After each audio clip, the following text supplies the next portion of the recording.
22 सितंबर 1907 पंजाब के लायलपुर जिले का एक छोटा सा गांव बंगा। एक साधारण से घर में एक बच्चे का जन्म होता है। उस दिन जन्म हुआ था उस विचार का जो आगे चलकर पूरे ब्रिटिश साम्राज्य को चुनौती देने वाला था। उस बच्चे का नाम था भगत सिंह।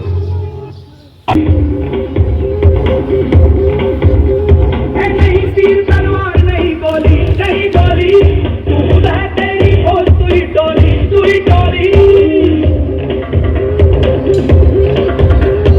धारों को पकड़ लेने दे, धारों को जकड़ लेने दे, आज फटे चक लेने दे ओ चक लेने दे, आज फटे चक लेने दे ओ चक लेने दे ओ चक लेने दे, हाँ चक लेने दे ओ चक लेने दे, सूरज को चक लेने दे ओ चक लेने दे, आज फटे चक लेने दे ओ चक लेने दे।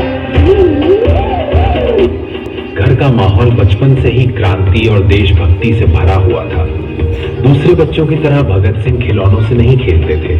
उन्हें खेतों में लकड़ी की बंदूक लेकर दौड़ना पसंद था। जब उनसे पूछा जाता कि क्या कर रहे हो तो वे कहते, अरे किशन सिंह जी, ये है आपका भगत। बेटा भगत, क्या कर रहे हो तुम? बंदूकें बो रहा हूँ। बंदूकें? हाँ जी। अरे बेटा, बंदूकें बोगे तो फिर गोलियों के फल लगेंगे, फिर वो फल खाएगा कौन? अंग्रेज दुश्मन। तेरी गुर्राहट की दहाड़ है, दर्रा दर्रा तूफान है, बहार है।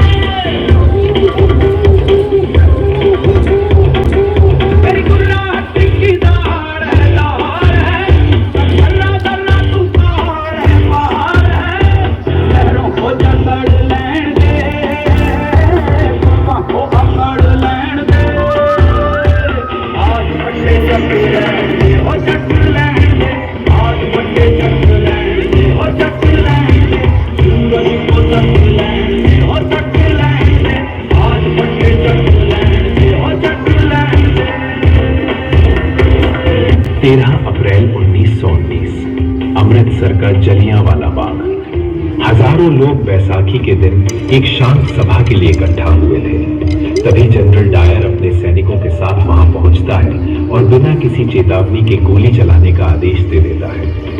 जवान, आज बैसाखी का दिन है। हम यहाँ किसी किस्म का बदलाव करने के लिए इकट्ठा नहीं हुए हैं। आज से हमारी ये मीटिंग कानून को चैलेंज करने के लिए नहीं, बल्कि सरकार से ये अपील करने के लिए है कि वो अपने कर्फ्यू के फैसले पर फिर से गौर करें और हमारे लीडर से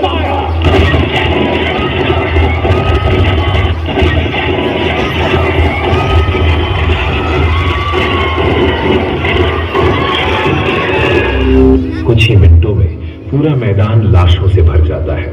चीखें, खून और मौत का सन्नाटा। जब 12 साल के भगत सिंह को इस घटना के बारे में पता चला तो वे अगले ही दिन जलियांवाला बाग पहुंचे। उन्होंने उस खून से सनी मिट्टी को अपने हाथों में उठाया और उसे एक बोतल में भरकर अपने साथ घर ले आए। उस दिन उन्होंने मन ही मन फैसला कर लिया था, अब जिंदगी सिर्फ एक काम के लिए है, भारत की आजादी। अब मौका है कुछ खास, दिखा जलवा दिखा जलवा, मंजिल खुद आई पास, दिखा जलवा दिखा जलवा। अब मौका है कुछ खास, दिखा जलवा दिखा जलवा, मंजिल खुद आई पास, दिखा जलवा दिखा जलवा। जज्बातों को बहक लेने दे, जज्बातों को बहक लेने दे, आज फटे चक लेने दे। फिर आया 8 अप्रैल 1929 का दिन। दिल्ली की केंद्रीय विधानसभा में अंग्रेज सरकार एक ऐसा कानून पास करने वाली थी जो भारतीयों की आवाज को और दबा देता। भगत सिंह ने फैसला किया कि अब पूरे देश को जगाना होगा। सभा शुरू हुई और अचानक एक धमाका हुआ।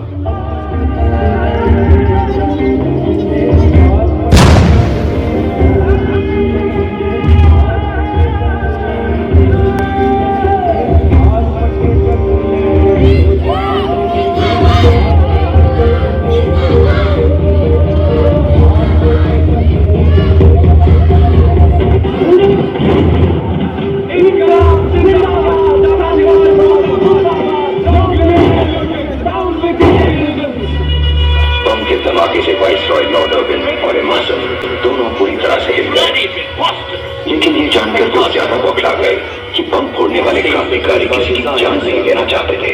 They deliberately threw the bombs at the empty benches. But you said they also had a gun. Handed it over to the police sergeant when they surrendered. Handed it over?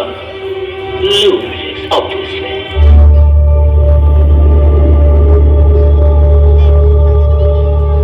A freedom fighter, खाना ले। खेती कर। मैं ये खाना नहीं खाऊंगा। क्यों? ये खाना जिस तरह से ऐसा ही खाना मिलता है। हाँ, और सब यही खाने हैं। मैं नहीं खाऊंगा, क्यों नहीं खाओगे खाना? क्योंकि ये खाना इंसानों के लायक नहीं है। What's all the fuss about, Ambassador?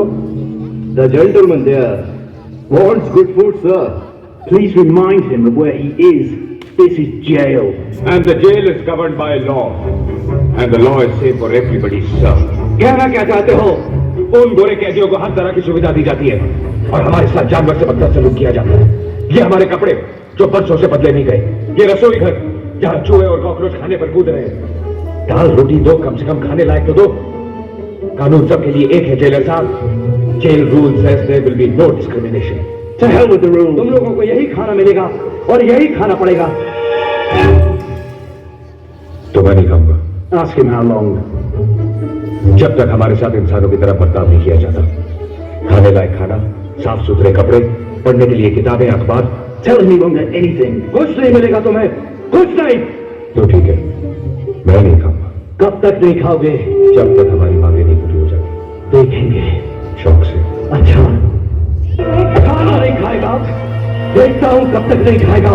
मुंह खोल इसका, मुंह खोल इसका, मुंह खोल। Put it in the nose, in the nose.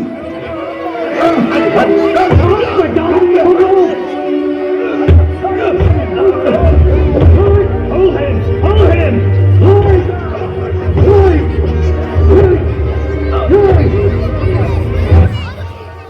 Government ने भगत सिंह, सुखदेव और राजगुरु को फांसी 1 दिन पहले देने का फैसला किया है। Today hang them till death. Order को फॉलो करना तुम्हारा काम है। Now just do that. फिर आया वो दिन 23 मार्च 1931, लाहौर सेंट्रल जेल। भगत सिंह, राजगुरु और सुखदेव को फांसी दी जानी थी। कहा जाता है कि फांसी से कुछ समय पहले तक भगत सिंह किताब पढ़ रहे थे। उनके चेहरे पर डर नहीं था, बल्कि एक अजीब सी शांति थी। राजगुरु, दफा 121 और दफा 302 के तहत फांसी। सुखदेव, दफा 121 और दफा 302 के तहत फांसी। खुश कर दिया है। भगत सिंह, दफा 121 और दफा 302 के तहत फांसी। All three to be hanged by the neck till they are dead. धन्यवाद आपका।